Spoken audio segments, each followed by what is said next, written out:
Nagrereklamo ang China mga tol at nagagalit dahil sinasabi nila na meron daw aircraft o eroplano ang Pilipinas ang illegal na pumasok daw sa kanilang teritoryo mga kapatid, no? Ito ang isa sa ating aalamin at pag-uusapan natin ngayong oras na to mga kapatid. Samahan ninyo ko, panoorin natin tong balitang to mula sa GMA News, and mamaya mga kapatid pag-usapan natin yung controversial na AKAP o yung ayuda para sa mga kapos ang kita program mga kapatid, no? Yan ay panonoorin natin mamaya at bibigyan natin ng reaction video. Pero bago yon, pag-usapan muna natin itong inirereklamo ng China mga kapatid sa atin. At meron daw tayong eroplano na illegal na pumasok sa kanilang teritoryo mga tol, no? So wag na natin patagalin pa. Total, wala na rin naman tayong hinihintay na eh. Panoorin na natin to mga tol. Isang eroplano raw ng Pilipinas ang na-monitor ng China na illegal daw na pumasok sa kanilang airspace nang walang pahintulot. Ayon sa China Coast Guard, Biyernes pumasok sa himpapawid ng Scarborough Shoal sa West Philippine Sea ang Yon! Eroplanong lumipad sa Scarborough Shoal mga tol. Yun daw ay airspace nila. No? Yun daw ay teritoryo nila o yung himpapawid na yon ay sa kanila. Mga tol, grabe. Malala. Malala pa sa malala mga tol. Etong ginagawa talaga ng China. Biruin mo kung gaano kalayo lang yan, etong Scarborough Shoal, kung gaano kalayo yan dito sa Pilipinas at higit o almost 600 nautical miles naman ang layo niyan doon sa kanilang pinakamalapit na isla o pinakamalapit na teritoryo mga tol. Pero magpahanggang doon mga kapatid, no, ay inaangkin nila maging ang airspace, hindi lang ang karagatan maging ang airspace mga kapatid, kanila daw at kailangan natin humingi ng pahintulot sa kanila. Grabe. C-208 aircraft ng Pilipinas. Ang Scarborough Shoal na tinatawag nating Panatag Shoal o Bajo de Masinloc ay nasa loob ng ating 200 nautical mile exclusive economic zone. Ito, basahin natin. Chinese Embassy Manila, ito sabi ng Chinese Embassy. On Thursday, Philippine C-208 aircraft illegally entered China's airspace over Wangyandao o yung tinatawag na Scarborough Shoal without permission from the Chinese government. So kailangan humingi daw ng permiso sa kanilang gobyerno mga tol. The China Coast Guard CCG closely monitored the situation and issued a warning and driving away the aircraft in accordance with the law. Anong klasing batas? Diba? Batas nila mga tol. Hindi natin pwedeng sabihing international law dahil yun ngayong nilalabag nila eh. No, CCG spokesperson Liu Dejun said in a statement on Friday, Wangyandao is an inherent part of China's territory and the Philippine actions seriously violate China's sovereignty. Posing a significant risk of maritime and air accidents. Wow! Talaga ba? We warned the Philippine side to immediately cease its provocative infringement, said Liu. Samantalang mga tol, eto yung legit na pinapasok nila, airspace ng Japan, airspace ng Taiwan. Hindi nila naiisip yung mga sinasabi nilang ganito, significant risk of maritime and air accident. Hindi nila iniisip yon. Kapag nagpapalipad tayo ng eroplano tapos bigla silang magpapakawala ng mga flare, hindi rin nila iniisip yung mga air accident na mga ganyan. Hindi nila iniisip yon. Samantalang mga tol, yung ginagawa nating surveillance dito naman sa loob ng ating exclusive economic zone, concern. Concern ng mga lolo nyong Chekwa. No? Maritime and air accidents daw mga tol. Ito, the CCG will continue to strengthen its law enforcement efforts in China's jurisdictional waters to resolutely safeguard the country. Ito, bitin na country, siguro sovereignty mga tol, no? Interest. Ayan, territorial sovereignty and maritime rights and interest. No? Yan, ganito katitigas sa mga mukha nito mga to. Binalaan daw ito ng China at pinaalis ang aircraft alinsunod daw sa batas. Anong klaseng batas no? Giniit din ng China na bahagi ng kanilang teritoryo ang Scarborough Shoal. Grabe. Seryosong nilabag daw ng Pilipinas ang soberanya ng China at nagbabala sila na agad itigil ang ganitong gawain. Dapat nagpalalabas din tayo ng ganitong mga statement Seryosong nilabag ng China ang soberanya ng Pilipinas, di ba? Tapos pakita natin sa buong mundo mga tol. O ang China, seryosong nilalabag ang soberanya ng Pilipinas. Seryosong nilalabag ang UNCLOS. Seryosong nilalabag ang international law. Seryosong nilalabag mga kapatid yung 2016 arbitral ruling. Lahat seryosong nilalabag nila. Patuloy raw nilang palalakasin ang law enforcement sa tubig na anilay sakop ng kanilang jurisdiksyon. Dapat ganun din, no? Seryoso nating palakasin yung law enforcement mga kapatid sa loob ng karagatan na pasok sa ating exclusive economic zone. Humingi raw sila ng komento sa Philippine Embassy sa Beijing pero hindi raw ito agad sumagot. Sa Philippine Coast Guard, ang eroplano ay Ito mula kay Commodore J. Tariela. sa BFAR at kasama ng kanilang mga barko na nagsagawa ng lehitimong pagpapatrolya sa Panatag Shoal para sa kaligtasan ng ating mga mangingisda. The PCG vessels and BFAR aircraft conducted legitimate patrols in our waters at Bajo de Masinloc to ensure the safety and security of our Filipino fishermen. So binabantayan nila yung mga mangingisda natin at yun ay lehitimo mga tol dahil kahit na ang titignan natin dito UNCLOS, United Nations Convention on the Law of the Sea, nasa loob tayo ng exclusive economic zone natin. Hindi tayo umabot mga tol doon sa kalupaan ng China at hindi tayo lalong umabot sa sinasabi nilang airspace nila dahil napakalayo sa atin nun.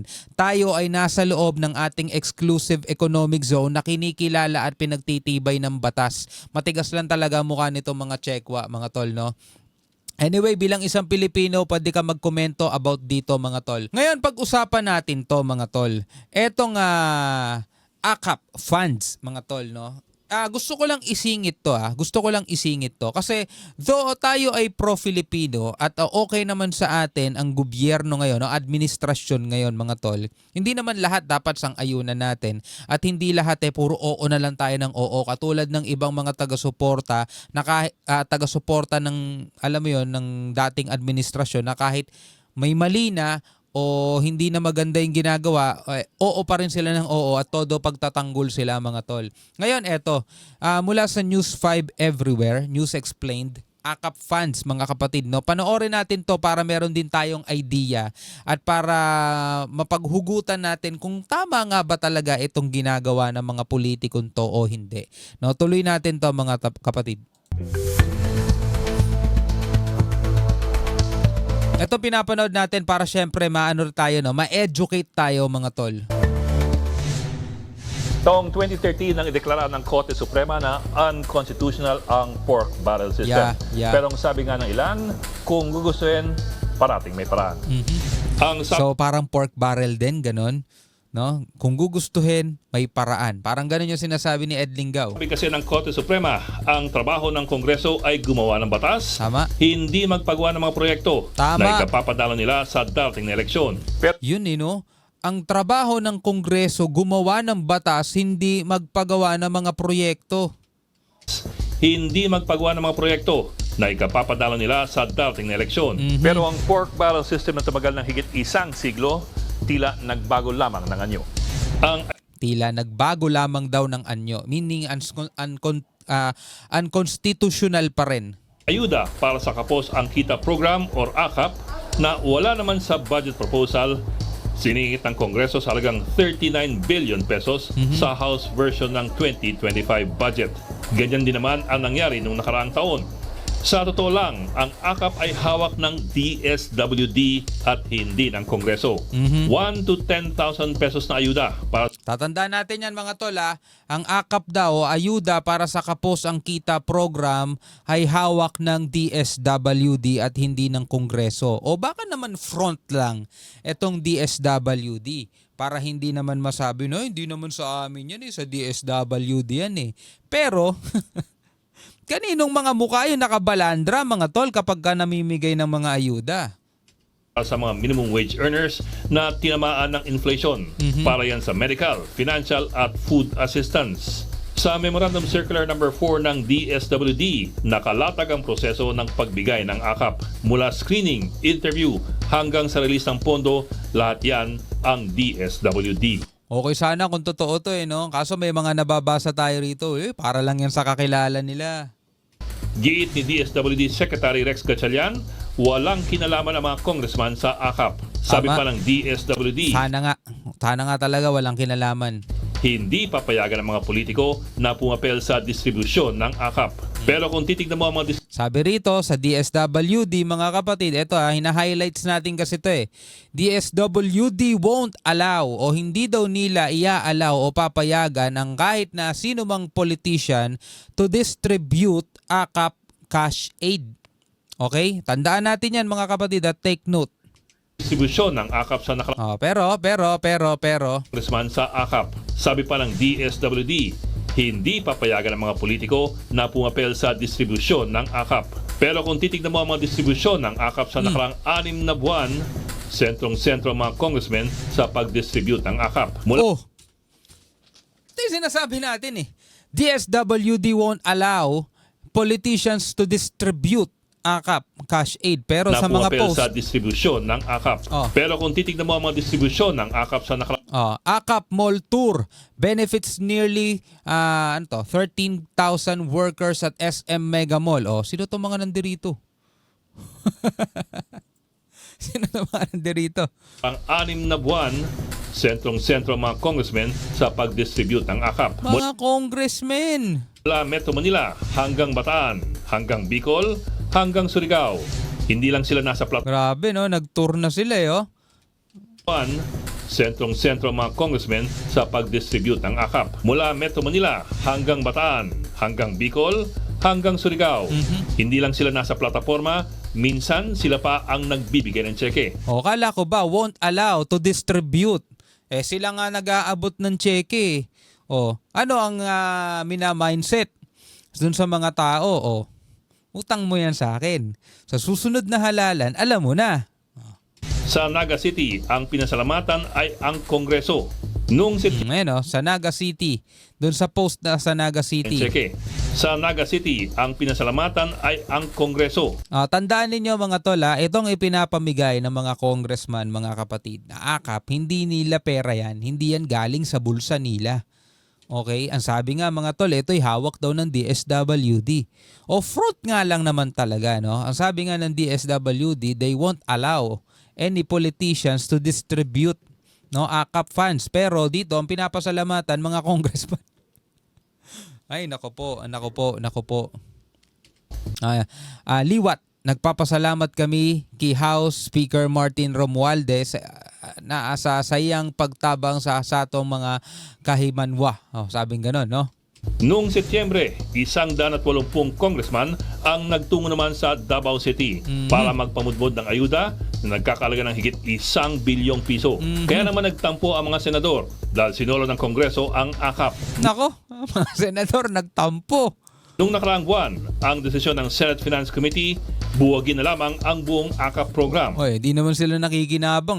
Pero ng taong bayan yan, ba't kayo lang nakikinabang? Ba't kami? Wala. Buwagin na lang natin yan. Para ganun mga tol, Giit ni Senadora Amy Marcos, wala ito sa prioridad ng administrasyon. Pero kung tutusin, may sariling ayuda system na ginagamit ang Senado. Meron din palang sariling ayuda system ang Senado. Ano naman tawag doon? Ang AIX, AIX. Assistance for Individuals in Crisis Situations, hawak din ng DSWD. DSWD rin. Pang front lang talaga Ginagamit nito mga politikon to yung DSWD mga tol para kunyara yan DSWD yan, di naman amin yan. At gaya ng AKAP, sistema rin to ng ayuda. Pero hindi kailangan na indigent ang benepisyaryo. Ang sistemang ito, panahon pa ni dating Pangulong Duterte. Noong 2023, okay, so panahon ng Pangulong Duterte, AIX. Panahon ni Marcos, AKAP. 40 billion ang pinamahaging AIX sa mga napili ng DSWD. 2023, okay, AIX to. 2024. Tapos 2025, ang lalaki 34 billion itong 2024 at 35 billion dapat sa susunod na taon. At gaya ng AKAP, DSWD lamang dapat ang magpapatupad nito. Pero kung titingnan mo ang mga lumabas sa mga website at pahayagan, ang pinapasalamatan sa distribusyon ng AIX ay kasama rin pala rito si Senator Amy. Gov Ramil, sinuportahan ng AIX distribution ni Senator Amy, mga tol. Di ba si Senator Amy ang nagtanggal ng budget ng AKAP? ilang senador.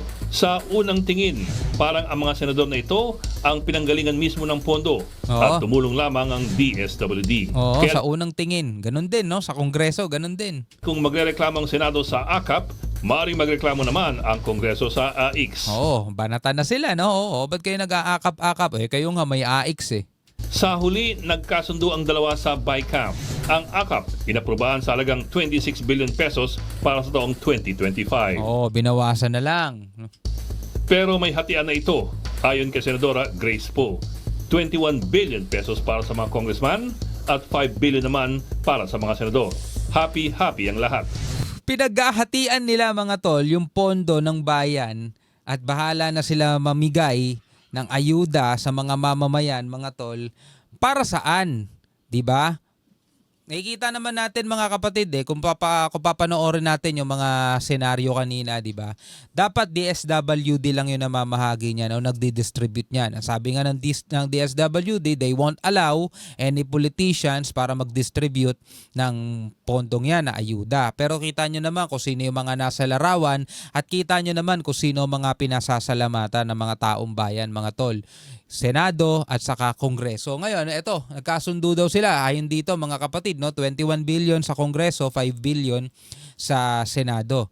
Siyempre mga kapatid, etong pondong to na pinamamigay nila ay free fund para sa kanila, no? Free fund na makakatulong mga tol. Kung titignan mo kung saan makakatulong para sa eleksyon. 'Di ba? Hindi na nila sariling pera yan pero sila yung nagbe-benefit kasi sila yung nakikita ng taong bayang namimigay, aba matulungin tong kongresistang to, aba matulungin tong senador na to, ilalagay ko to sa listahan. Kailangan eto manatili to sa pwesto kasi may nagagawa to, may naitutulong to sa bayan, 'di ba? Ay naku po. Pero happy naman kaya ang nagsabi na hindi papayagan ng mga DSWD won't allow politicians to distribute AKAP cash aid. Happy kaya sila? politikong mag-distribute ng ayuda. O yan mga kapatid yan ang makikita natin dito sa Pilipinas, no? Dito sa Pilipinas. Ito nakikita natin mga tol. Syempre tayo mga Pilipino, tatandaan natin kung sino yung mga pangalang nakasulat at nakalagay doon sa tarpaulin. Kada tatanggap tayo ng ayuda, kada tatanggap tayo ng tulong mula sa ating gobyerno. Without thinking mga kapatid kung saan ba talaga nanggaling tong pondong to, saan ba talaga nanggaling mga tol. Tatandaan ninyo tatandaan nating lahat. Etong mga yan, hindi natin utang na loob sa kanila mga tol, yung tulong na ibinibigay nila sa kahit na anong paraan kasi tungkulin nila yon na tulungan talaga ang mga mamamayang Pilipino. Tungkulin nila yon mga tol, kaya hindi natin utang na loob yan sa kanila. Ngayon, sad to say, syempre nagagamit to ng mga politicians, no, sa mga uri ng Pilipino o mga taong bayan na talagang, alam mo yun, madaling utuin, madaling brainwash at mamamalagi yan, magiging utang na loob mo sa kanila yan habang buhay. For example na lamang mga tol, diba, nakakuha ka ng ayuda, no? Malaking tulong sa'yo. For example, may pinaggamitan ka kasi nangangailangan ka talaga. So, saktong-sakto naman, nakatanggap ka ng ayuda.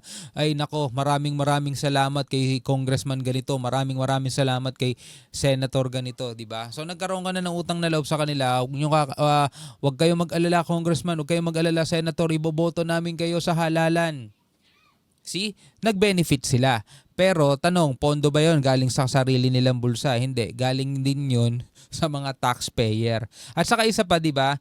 Tulad nga ng lagi nating sinasabi, mga tol, ang ayuda, para saan na yan, mga kapatid, no? Doon sa temporary help sa ating mga kababayan na, for example, binagyo, di ba? Nasunugan, o kaya tinamaan ng matitinding kalamidad, di ba? Tas kapos ang kita nila. Yung mga ganong mga pagkakataon. Pero kung sasanayin mo ang mga Pilipino, sasanayin mo ang kahit na sino mang tao na bigyan mo ng tulong monthly, 'di ba? On a regular basis, mga tol.